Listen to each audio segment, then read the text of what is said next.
Oke teman-teman, kembali lagi bersama saya Mr. Bacrit. Hari ini Mr. Bacrit mau bahas tentang Illuminati, tentang konspirasi. Kalau betul corona itu adalah konspirasi, harusnya akan ada akhir dari semua ini. Dan pasti ada yang tahu kapan ini berakhir. Kalau ini konspirasi, karena kalau benar corona adalah konspirasi, artinya sebelum corona disebar, virus corona disebar, vaksinnya pasti sudah dibuat terlebih dahulu. Dan di waktu yang tepat mereka akan mengeluarkan vaksin itu. Kita lihat. Tapi saya akan membuat sesuatu pernyataan. Dan ini nggak ada opininya. Ini berdasarkan apa yang menurut saya akan terjadi. Ya bisa dibilang imajinasi saya sendiri. Corona berakhir di bulan Mei. Tepatnya tanggal berapa saya nggak tahu. Yang pasti corona akan berakhir di bulan Mei. Ditandai dengan hujan yang besar dan suara petir yang menggelegar. Ya, ini menurut saya tanpa opini, tanpa data yang saya buat sendiri. Ini hanya imajinasi saya. Teman-teman boleh mengatakan apa saja tentang hal ini. Ini menurut saya. Ada 3 hal dasar mengapa saya bilang corona akan berakhir di bulan Mei. Saya memiliki alasan tertentu. Yang pertama, mengapa saya bilang berakhir di bulan Mei? Semua orang di dunia ini yang merasakan dampaknya corona berdoa agar corona berakhir. Itu alasan pertama saya, karena semua orang telah berdoa agar corona berakhir. Artinya doa dari segala bangsa, doa setiap agama pasti didengar oleh Sang Pencipta, karena doa ini tulus. Yang kedua, alasan saya kenapa bilang coronanya berakhir di bulan Mei. Setiap warga, yang saya bahas warga Indonesia, setiap warga Indonesia sudah menjalankan perintah dari pemerintah, yaitu apa? Stay at home, di rumah aja.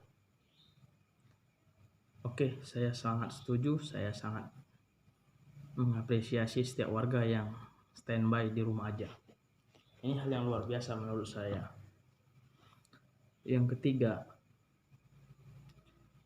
semua warga Indonesia lagi-lagi saya beri apresiasi karena mereka yang keluar menggunakan masker, menggunakan antiseptik, menjaga diri ketika mereka harus bekerja, harus beraktivitas di luar rumah. Artinya, ketiga hal ini sudah cukup mendasari saya untuk menyatakan corona akan berakhir. Karena ada isu baru yang muncul, vaksin sudah ditemukan. Hanya saja, kita nggak tahu bagaimana cara vaksin ini akan diberikan. Apakah cuma-cuma atau dibeli. Kita akan lihat aja ke depannya. Atau apa tujuan vaksin ini diberikan. Karena ada isu lain tentang konspirasi. Seperti konspirasi dulu-dulunya. Di tahun 1000 berapa gitu kira-kira.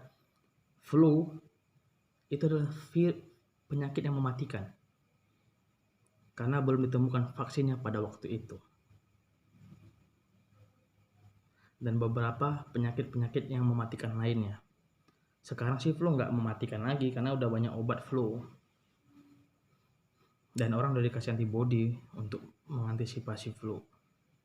Dan konon saya dengar sih suntikan-suntikan waktu kita masih kecil itu tujuannya untuk mengurangi jiwa, mengurangi kehidupan.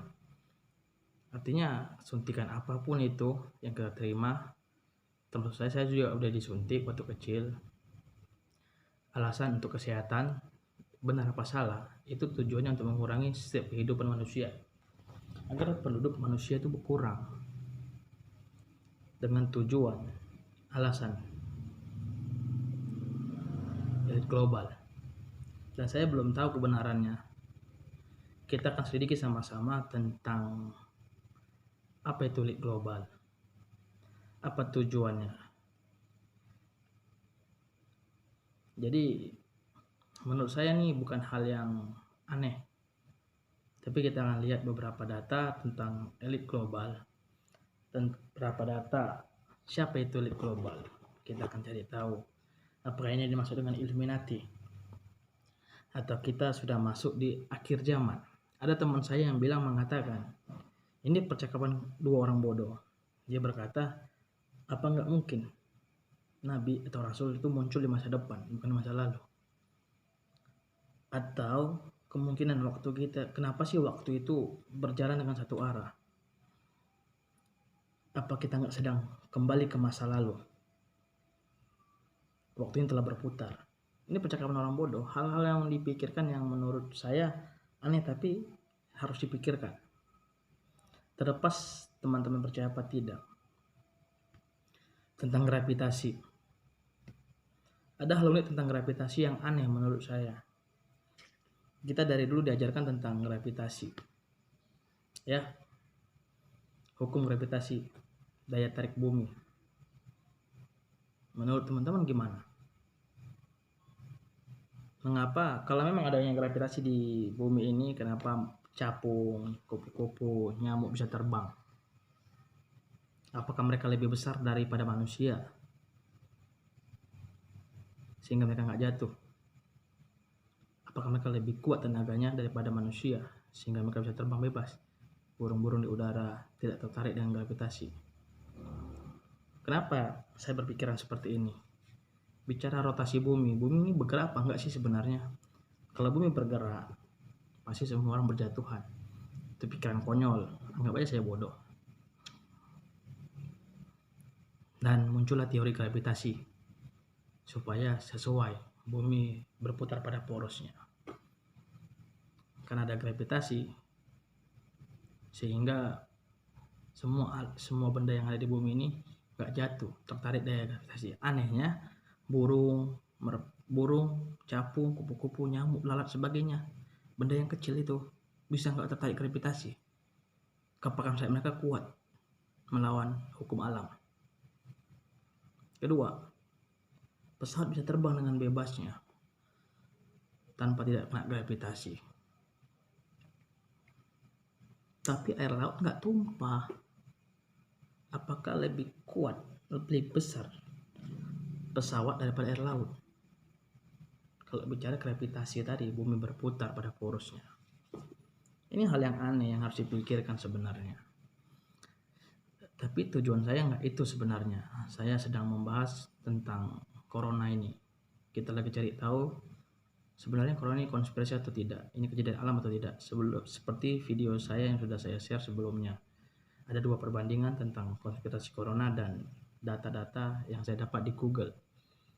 Corona bukan konspirasi, ada juga, saya jelaskan. Dan kedepannya saya akan menjelaskan beberapa hal tentang hukum-hukum alam, tentang apa yang terjadi sebenarnya, yang lagi heboh-hebohnya. Ini menarik untuk dibahas. Ini ada hubungannya dengan tentang akhir zaman, tapi nggak sekarang. Nanti saya lagi desain videonya, saya lagi cari sebuah data untuk dibandingkan. Apakah ini relevan? Ya terserah kepada teman-teman yang menonton video ini. Kalau menurut teman-teman masuk akal, dukung terus channel ini. Kita akan bahas hal yang tidak pernah dibahas orang lain sebelumnya, atau sudah pernah dibahas namun tidak pernah dipublikasikan atau tidak ramai. Karena menurut saya, ketika kita hidup, kita harus berpikir. Tuhan memberi kita akal, pikiran, tanpa sebab, pasti ada alasannya kenapa kita dikasih otak untuk berpikir. Hanya saja udah berapa persen kita gunakan pikiran kita, otak kita ini. Kenapa orang lain bisa menemukan hal-hal baru namun kita tidak? Saya penasaran dengan hal itu. Apa perbedaannya otaknya sama otak mereka? Apakah ada perbedaan otak-otak orang yang di Eropa sana dengan kita? Oh iya, kata beberapa orang, mungkin pengaruh makanan. Saya nggak tertarik dengan hal itu. Tapi di sini saya akan ajak teman-teman untuk berpikir dengan semua yang terjadi. Karena sesuatu yang pernah Anda pikirkan atau pernah Anda bayangkan di imajinasi Anda akan terjadi. Karena beberapa persen dari kehidupan kita dipengaruhi dari alam bawah sadar kita. Beberapa buku yang saya baca. Tapi kira-kira hal ini benar-benar terjadi apa tidak? Apakah kita benar-benar hidup di zaman yang baru, di masa yang baru? Apa kita sedang lagi kembali ke masa lalu? Kita nggak tahu. Ini rahasia Tuhan.